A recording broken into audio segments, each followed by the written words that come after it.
Mario plus Breath of the Wild. It's that simple.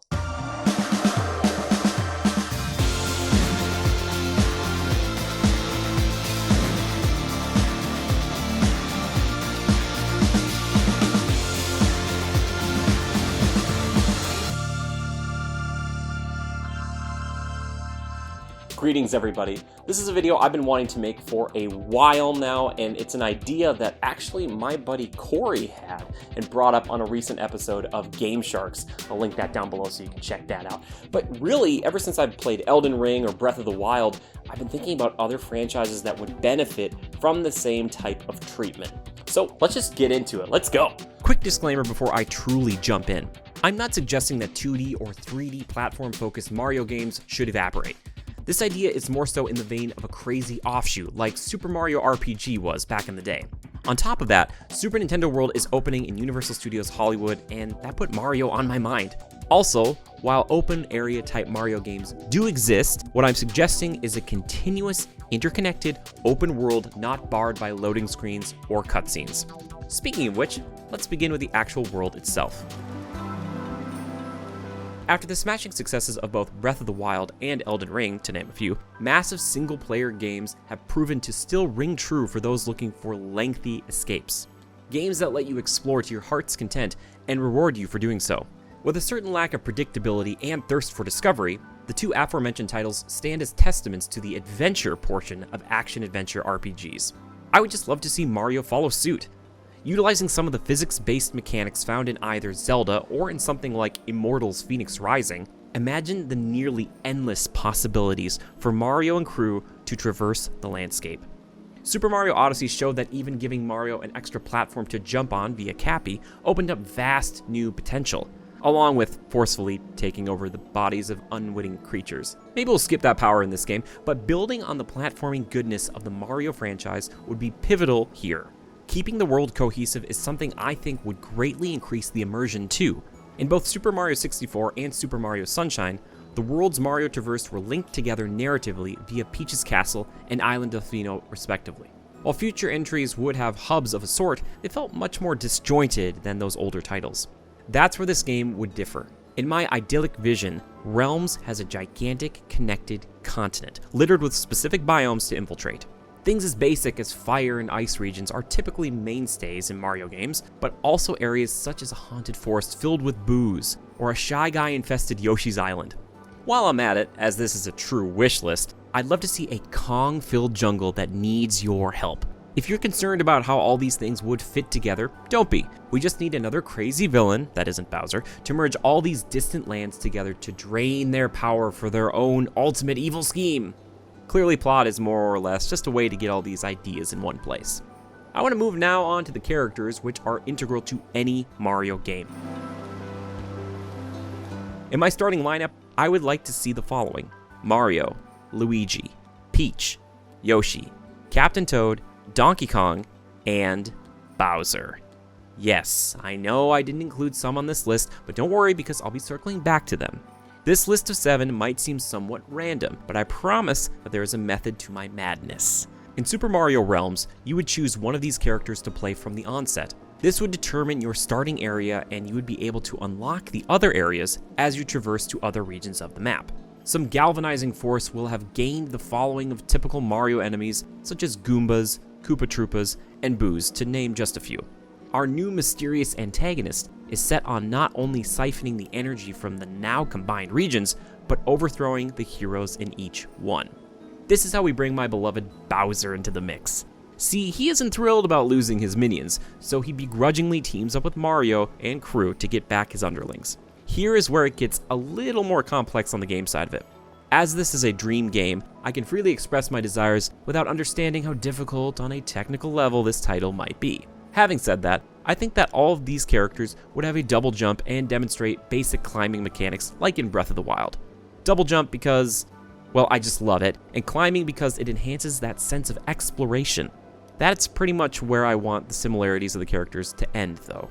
I would love to see each one of them utilize unique traversal mechanics too. For example, Captain Toad, who is an adept treasure hunter, can create pulleys and wield climbing picks to easily scale most all cliffs. Donkey Kong, on the other paw, can summon up barrel cannons to fire him up vertically or arc the shot to cover vast distances. Yoshi could get that weird kicking hover ability, while Peach could use her parasol to float down from great heights. While some sort of glider or flying vehicles that display a unique flair for each protagonist can be picked up in the late game, these little nuances would add a lot to their individual personalities.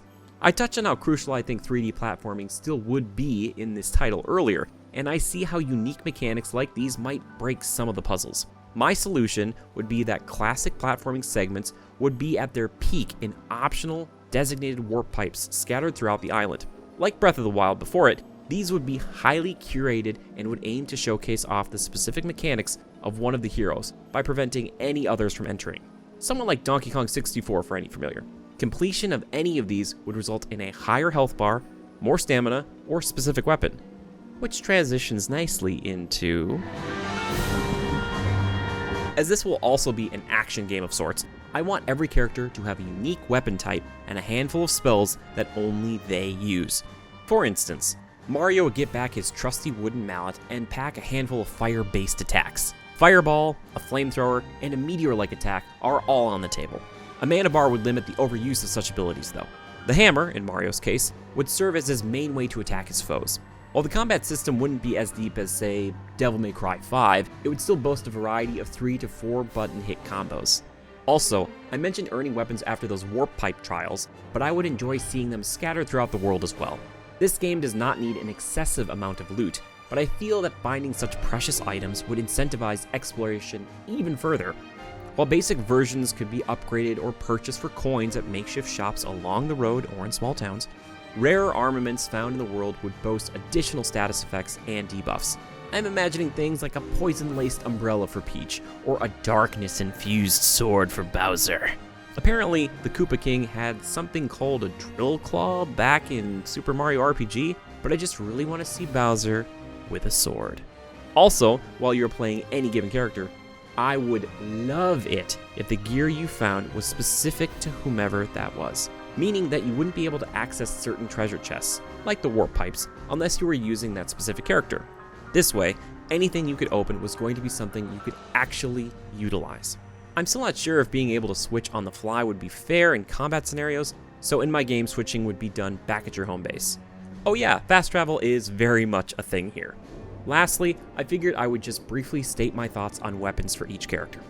Mario with a hammer, Luigi with his Poltergust 3000, Peach wields her trusty umbrella, Toad's pickaxe would double as a weapon, Donkey Kong would bring back his coconut shooter, which could be used as a bat, and Bowser could get some sweet great swords. I didn't mention Yoshi because he's a peculiar case. My suggestion is tongue dust. Bear with me. Yoshi would wield his tongue like a whip. With different spores acquired, he could use his literal tongue lashings to burn, paralyze, or even freeze. That would look crazy. Some characters would be admittedly better at ranged combat while others at melee, but I would like to see their spells account for this. As I was just talking about Yoshi, let's start there. His ability to lob eggs and roll around in a giant egg would be his forte, whereas someone like Luigi would gain back his lightning skills from Superstar Saga and Negative Zone from Super Smash Bros. Captain Toad is a bit scrappier in my game, utilizing his headlamp to stun enemies and pickaxe wrapped in rope to close the distance. Toad's playstyle would be a bit grittier than the others. Peach would utilize her powers to put her enemies to sleep, or to fight for her. Meanwhile, Bowser, with his greatsword, can belch fire, use crushing dark magic, and withdraw into his spike-laden shell to spin around like a whirling dervish of death. All the characters could utilize unarmed combat too, but I just think the weapons would add a fun additional layer to this sprawling adventure. Finally, I wanted to wrap things up by just adding a few more ideas to my pitch. The map I have laid out here is just a rough idea that focuses not only on the main cast, but also on some tried and true biomes. The fire region would include deserts that nicely transition into the lava-laden rivers found in Bowser's main turf. Luigi's area would be a haunted forest full of the boos I mentioned earlier, but would play home to a quaint little village. Peach's castle would stand in the middle, much like Hyrule's, and would act as the main area for trade on the island with mountains to the east. Donkey Kong's jungle to the southwest would transition nicely into the tropical vibe of this version of Yoshi's Island. While Mario may not reside over this area, the the Meadows region would act as an easy starting place for those looking to acclimate slowly to this massive game. The icy region to the north would meet right up with the domain of the Koopa King, which would be flanked by the cavernous region that Captain Toad is spelunking in. Each area would host a main boss and significant challenges unique to their climates. This might also be a big ask, but I would adore co-op in this. Perhaps not in the specialized warp pipes, but in the overworld and for the boss fights. This way, any fear of difficulty could be washed away by your buddy's fully realized Captain Toad. However, I would also want this game to exist offline and solo for those that want it. Bring split-screen couch co-op back too while you're at it, Nintendo. Here's a bit of a bonus for those additional characters I mentioned earlier. For DLC, I see the map getting even bigger. First off, Wario's coming to the realm with his own flying airship that doubles as a casino. While getting to it is only achievable after you beat the main game and procure your own unique flying vehicle, you can participate in platforming, battle arenas, and trivia for a bit of extra coin. Waluigi is up next, and here you'll find that he has used his love of explosions to create a series of underground tunnels running underneath the massive world.